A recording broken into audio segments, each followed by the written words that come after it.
এই ধরনের মানুষ কিভাবে সংসদ সদস্য হয় তা বোধগম্য নয়। শুধু এবারই না, আপনি তো বলেছেন এর আগেও বিভিন্ন রাজনৈতিক নেতৃত্ব সম্পর্কে সে খুবই মর্যাদাহানিকর, অরুচিকর, অশালীন কথা বলে থাকেন। এটা আমাদের রাজনৈতিক নেতৃত্বের জন্য খুবই দুর্ভাগ্যের। আর সবচেয়ে বড় কথা যে 5 তারিখের আগে এই ধরনের আক্রমণ, ব্যক্তি আক্রমণ নেতৃত্ব ছিল, কিন্তু 5 তারিখের পরেও যে এই রাজনীতির ভাষা আমরা শুনতে হবে, আমাদেরকে শুনতে হবে, তাহলে বলতেই হয় যে আসলে সমস্ত আত্মদান রক্তদান সত্যিকার অর্থেই মানে বিফল হয়ে যাবে যদি এইসব রাজনৈতিক নেতৃত্ব বাংলাদেশের রাজনীতিতে কর্তৃত্ব করে। আসলে সংসদের আবার বিভিন্ন রুলস আছে যে সংসদের বাইরের কোনো ঘটনা সংসদে আহ, স্পিকারের পক্ষে এটা সমাধান দেওয়া সম্ভব না।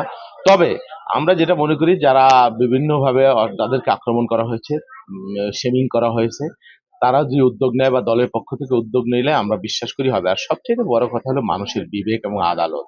মানুষের আদালতের উপরে কোনো কিছু নাই। আমরা বিশ্বাস করি মানুষ তাদেরকে ঘৃণা করে প্রত্যাখ্যান